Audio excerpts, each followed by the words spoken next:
The newly elected APC governor of Ondo State is obviously in a joyous celebrating, currently immersed in absolute happiness. The joy surrounding his face is obvious, even to the blind, that the deaf. However, the governor is out to extend his heartfelt gratitude, appreciation to the good people of Ondo State for finding him worthy to be elected as governor of the state. Now, President Bola Tinubu has congratulated Governor Lucky Aiyedatiwa of the All Progressives Congress for his victory in Saturday's election. The president also commended the peaceful conduct of the election process. The president also congratulates other candidates of the 17 political parties for their maturity and sense of purpose demonstrated during the campaigns and throughout the election, attributing the success of the polls to the civility in the state. Well, joining us now is Governor Lucky Aiyedatiwa, the re-elected governor of Ondo State. Good morning, sir, and congratulations to you. Hello, good morning, Governor. Can you hear us? For congratulating me. Good morning. Well, congratulations, Governor Aiyedatiwa. Well, you've lived up to your name. You are lucky. You have been lucky. You are Remison. My head brings me grace. Your head has brought you grace.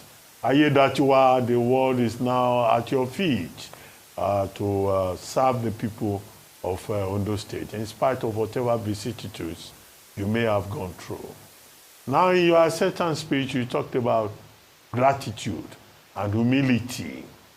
Now, tell us about that gratitude and humility, how you hope to serve the people of Ondo State in the next 4 years. Thank you, Mr. Rubin. I'm really, really overwhelmed with gratitude, greatly humbled and honored by that renewed mandate given to me by the citizens of Ondo State, by coming out in their hundreds of thousands to cast their vote for my party, the APC, and by extension for myself to continue to be their governor beyond 2025, when this very tenure will be ending. It's a whole lot of gratitude for me to all of them, especially considering the number of votes across the 18 local government, not just some of the local government that were won, but the entire 18 local government. And with the margin, between my party, All Progressive Congress, APC, and the opposition party, the People Democratic Party. And the gratitude also, I extend that to the President of the Federal Republic of Nigeria, President Asiwaju Bola Ahmed Tinubu, for providing a level playing ground for all of us, all the political parties, to campaign, to contest without any form of biasness in any way, a level playing ground.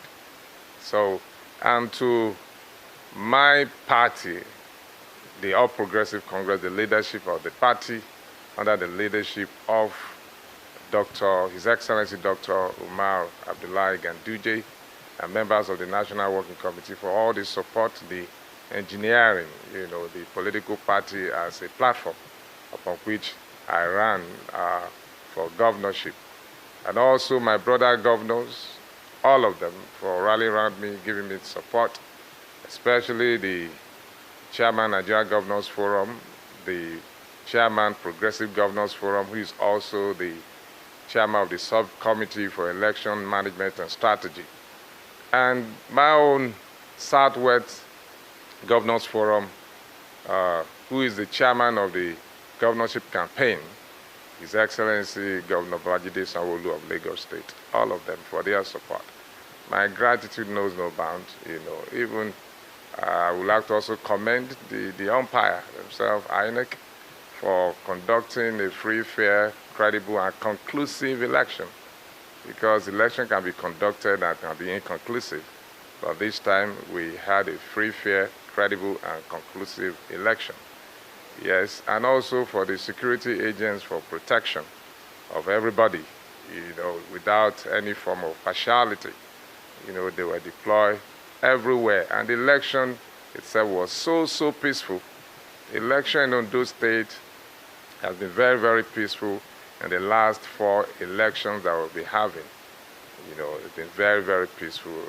Aside the experience in 1983, I think Ondo State people have learned their lessons. So I want to thank the good people of Ondo State, the critical stakeholders, the citizens, the eligible voters, every one of them, for the show of love which they have translated into votes. Thank you. Right. Thank you so much for that. Now, let's, since you've touched on INEC already, let's get straight into it. So far, the postmortems from various observers, CSOs, the general conversation around INEC's conduct has not been positive. There have been allegations of vote buying, there's been allegations of BVAS not working correctly, all manner of conversation, which is casting a cloud on this election. How does this make you feel? Does this diminish your moment of victory as you read some of the headlines today that bring a dark cloud to how the election itself was conducted? Yes, very not so true. Everybody is entitled to their own opinion, depending on where they are speaking from and areas they visited. I want to tell you that not every location were visited by the so-called CSO observers. But really and truly, there are some locations where we have delay, a bit of delay initially, when it comes to accreditation through the BVAS network failing and coming. That initially slowed down the process in some areas, not everywhere. I voted, if you know where I come from, I voted at the remotest part of the state. From Akure, if you want to travel to my hometown where I vote, is about 3.5 hours. So, and on water in the river. And yes, immediately, even before I arrived at the polling station, voting has started. So the INEC officials arrived very early. I wasn't the first person that voted at my unit, at my polling unit. Some people have voted. I made the queue, and I joined. And yes, the beavers at my polling unit worked. Within 2 minutes, I've been able to cast my vote. The accreditation was done, my PVC was presented, it was run on the beavers, pop up my name, and I was given the ballot paper and I voted.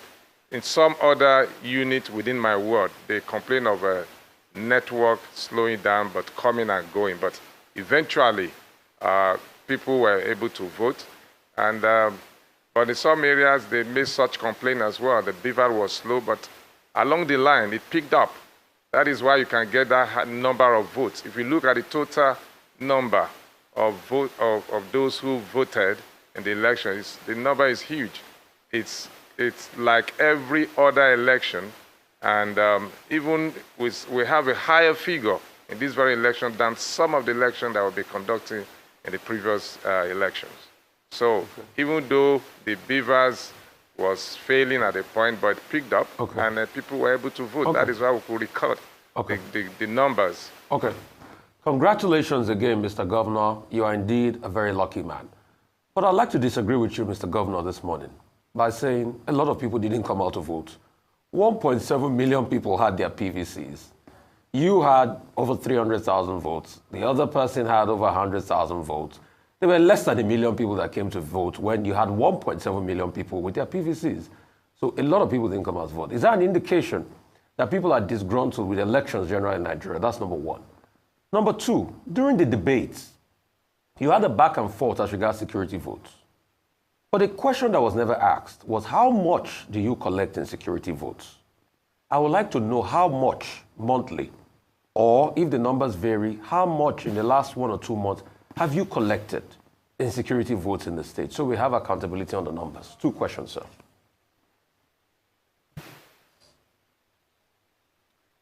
Thank you, Rufai. Let me quickly say this. If you are judging from the number of people who registered and collected their PVC to number of people that came out to vote, this is not peculiar to this very election, an Ondo State election only. That happens in every election all over the country. So you cannot say a lot of people registered to have their PVC because they just want to have that document. When it comes to being active politically, not everybody that registered that are very, very active politically. So if you look at the records, not just in Ondo State, in every other election in other states, that has been happening. So a lot of people, they are not so active in participating, and that is what we should encourage. It's supposed to be a national awareness that have to be created that people should always come out to vote. But some people, you cannot force people to come out. Some people are passive, some people are active. Some people want to, we talk about citizens' participation as part of good governance. Yes, we have to continue to encourage them. And if you look at the figure that we have at the end of the day compared to other elections, you will agree with me that this is a very, very good one also. Now, your second question is about the question that was asked by Sheikh Okimbaloyi, one of the PDP candidate at the time, talking about drawing money for security votes and all of that. Let me tell you, Ondo State, first of all, has been adjudged to be one of the most safest and peaceful states in Nigeria. Go and check, even with the security agents. Intelligence gathering will tell you that we are safe here in Ondo State and very, very peaceful. I can also attest to you can also attest to that during the end bad governance protests, most other states you experience protests, but in Ondo State there was no single protest because we are engaging our people. We talk to them, we let them know, we allow them to participate, we listen to them, answer their questions, their requests, and we ensure that our security architecture is funded rightly, better equipped. So if you want to really know how much I draw every month on security vote, that is a security matter that cannot be divulged to any of you. But there is a budget for security vote for the office of the governor. And our budget are being published. You can go there and check yourself. No, it's an appropriation. Governor, I can't draw beyond the appropriated amount. Mr. Governor, in the spirit of public integrity, it's a question.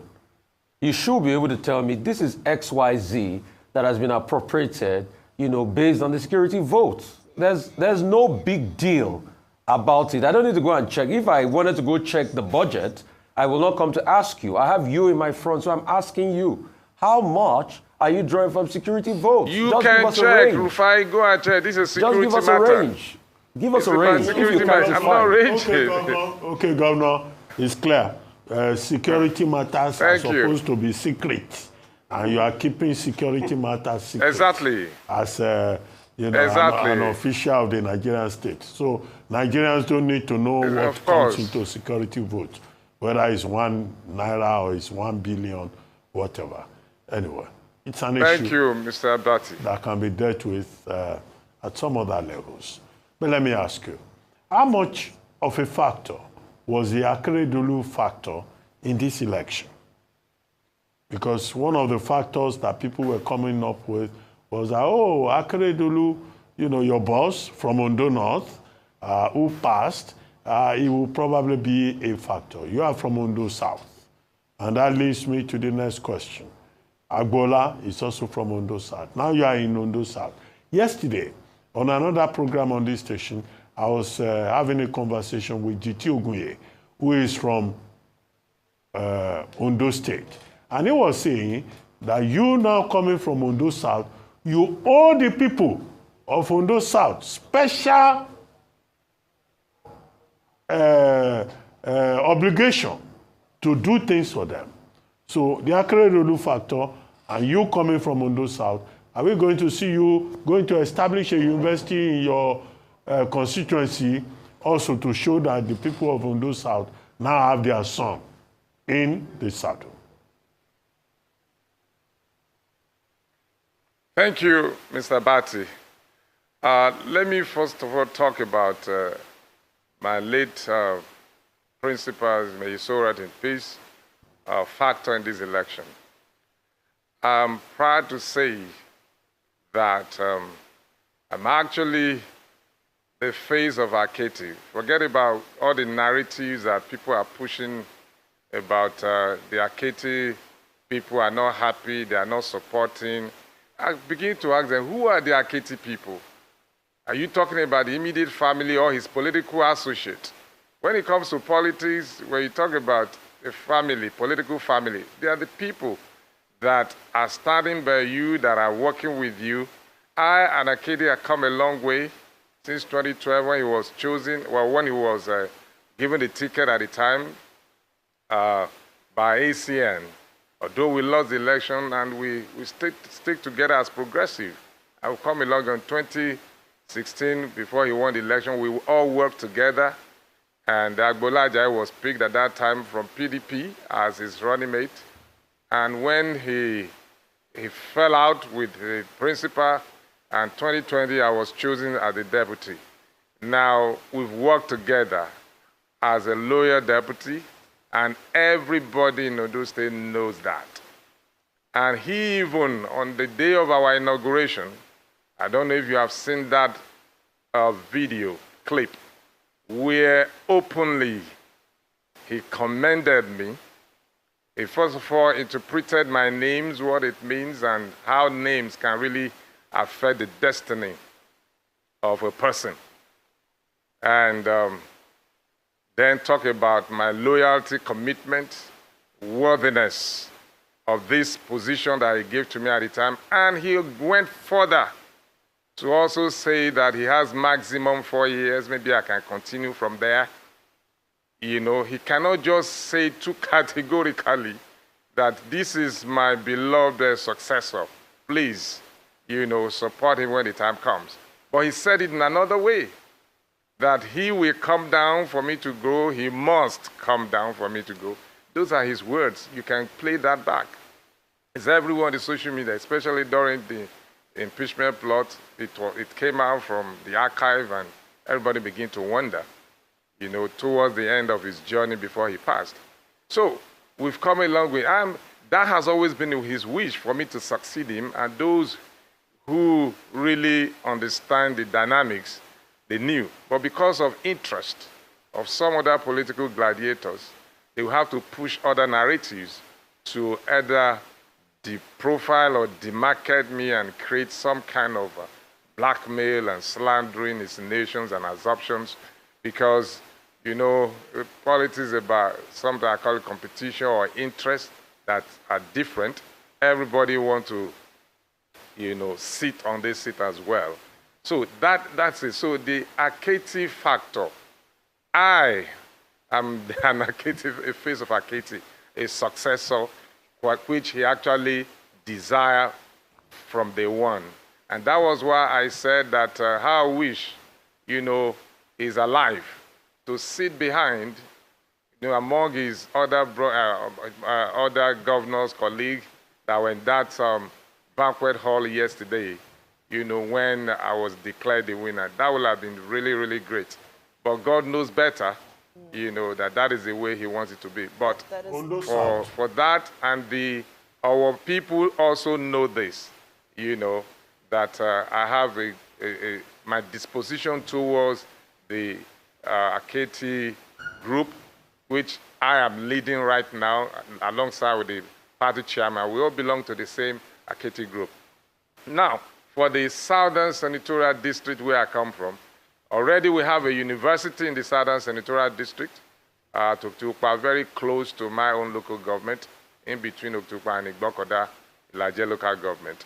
Olusegun Agagu, University of Science and Technology. So I don't need to establish a new university in the Southern Senatorial District. But a campus of the university is already, one of the departments rather, is already been built at Igbokoda, the capital of my own local government. So that is enough. All that I need to do for the Southern Senatorial District is to also bring some kind of infrastructural development to the area. A lot is happening in that area. Don't forget, the wealth of Ondo State, most of it is in the southern corridor. the deep sea port that is coming up, that will be coming up very soon. License has been granted. Investors are waiting. So we now focus after this election to pursue that so that it can come into reality. Don't forget we have the largest bitumen deposit. The second largest in the world is in Irele-Agbabu in the southern senatorial district of Ondo State, with the deep sea port coming on board. And that will further, help investors to look into that direction. Exploration is ongoing in that area already because licenses have been issued by the federal government, Ministry of Mineral Resources, and some people are already there doing the preliminary work. Don't forget also that the southern senatorial district is where we can link Lagos to, we can link Araromi to Lagos. The Araromi-Lekki road is coming in from there. If that road is completed, from Lagos to Ilaje and Araromi will be about 45 minutes, rather than going through, spending almost 3 hours. Don't forget also that the cleanest beach in Nigeria is that Araromi beach. We are going to develop it and make it the tourist place to visit. And also the Lagos-Calabar highway that has started from Lagos, project, a very huge project by the federal government, is going to pass through Ondo State to Delta State, connecting from Lagos to Ogun to Ondo to Delta, and then all the way to Calabar. Linking all of those communities and states together, it's better imagine the kind of economic benefits that will bring to the southern senatorial corridor, on that note, especially my own local government, Ilaje. On that note, Governor Aiyedatiwa, congratulations once again from all of us here on this table.